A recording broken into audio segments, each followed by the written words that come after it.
buenos días. Hoy estamos iniciando esta sección para darte un resumen semanal de los mercados financieros, así como las expectativas. Hoy nos enfocaremos más en todo lo que fue la temporada de reportes trimestrales correspondientes al segundo periodo de este año y hablar sobre las expectativas que nos estamos generando con base en esos resultados. Primero me gustaría platicarles qué es lo que sucedió con los mercados accionarios durante la semana pasada. Hay que decir que el acumulado de julio, las bolsas siguieron generando rendimientos positivos bastante buenos. Destacar bolsas como por ejemplo el índice Nasdaq, que tan solo en el mes de julio acumuló una ganancia del 4%, seguido del Standard & Poor's con un 2%. ¿Sí? Entonces, en términos generales, el mes de julio sigue siendo bastante positivo. Las expectativas sobre los mercados accionarios siguen siendo buenas. Hay que destacar que, por ejemplo, para el IPC aquí en México, el rendimiento acumulado de julio es de alrededor de un 2%, ¿sí? Redondeando números. Y para terminar esta parte de índices accionarios, me gustaría destacar la región de Asia, sobre todo la parte emergente. Las bolsas, por ejemplo, de Hong Kong y de la India, que son de las bolsas que más acumulan rendimientos en lo que va del año, con números arriba de 20%. ¿Sí? Nosotros seguimos viendo esta región como una buena opción, sobre todo por las valuaciones que presentan cierto descuento en comparación con otras regiones, sobre todo hablar de mercados emergentes. ¿Sí? Pasando a otro tema, tocaremos lo que es el tipo de cambio. Es importante considerar que los movimientos que vimos, sobre todo la última semana, en donde el peso mexicano presentó una depreciación, pueden ir enfocadas hacia un evento que tendremos a mitad de este mes de agosto que está iniciando. ¿Cuál es ese evento? El Tratado de Libre Comercio o el inicio de las negociaciones del Tratado de Libre Comercio. Ya sabemos los objetivos que está planteando Estados Unidos. Por ahí algunos de los temas más relevantes es la eliminación del artículo 19 de ese tratado.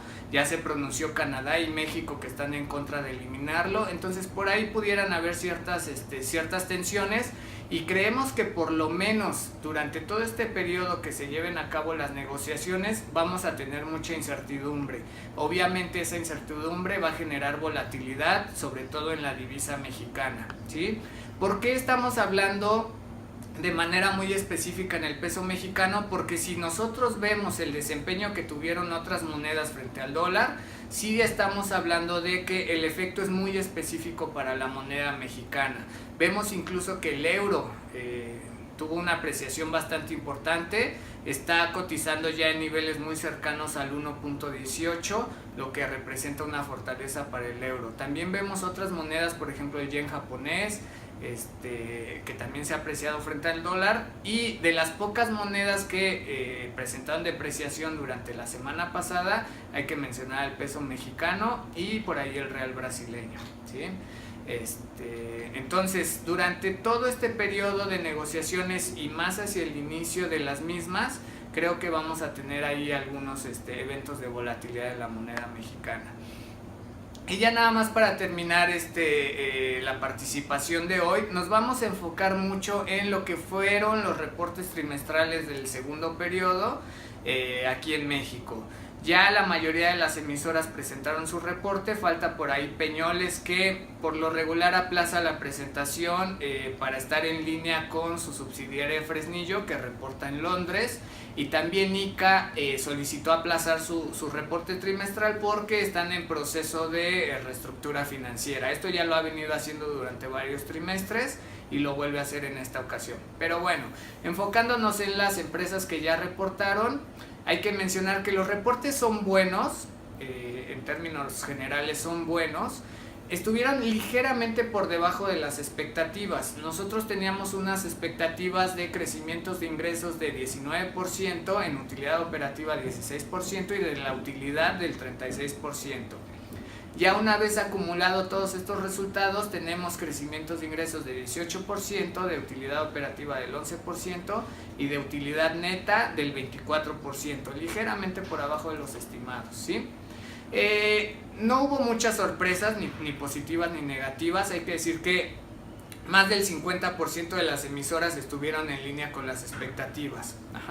Destacar en la parte de ingresos emisoras como por ejemplo Yenova, Arca Contal, OHL, América Móvil, que presentaron crecimientos de los ingresos bastante buenos. Esto ya se esperaba, incluso el sector de bebidas era uno de los que mejor se esperaba el desempeño. Cumplieron con esas expectativas, aunque hay que decir que para estas emisoras hubo ciertas contracciones en la parte de utilidad neta, sobre todo por incrementos en gastos. Hay que recordar que están en procesos de expansión en Filipinas, en Brasil, en Centroamérica, en Estados Unidos. Entonces esto genera incremento en los costos. También los incrementos en materias primas, en los insumos, provocaron contracciones en los ingresos, hablando de las emisoras de bebidas. Yéndonos a la parte de resultados operativos, destacan las mismas emisoras, Yenova, OHL, Azur, América Móvil. Creo que de las pocas sorpresas que podemos plantear, por ahí estaríamos hablando de Liverpool, quien se vio beneficiada ya por la incorporación de Suburbia en sus resultados. Sus ingresos crecieron de manera importante, y hay que mencionar también que tuvo un efecto positivo por la apreciación del peso mexicano. Hay que recordar que el 100% de su deuda está en dólares, entonces le beneficia una apreciación del peso mexicano.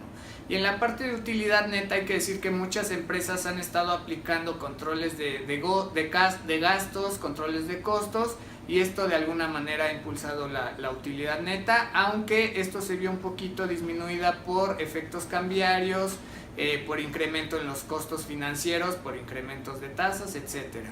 Pero hay que destacar que en la parte de utilidad sobresale una emisora, por ejemplo Walmex, que tuvo una expansión de la utilidad de más de 100%. Ese es un buen resultado, y mencionar otras empresas que también tuvieron estas expansiones. América Móvil también se encuentra dentro de estas emisoras, Grupo México también.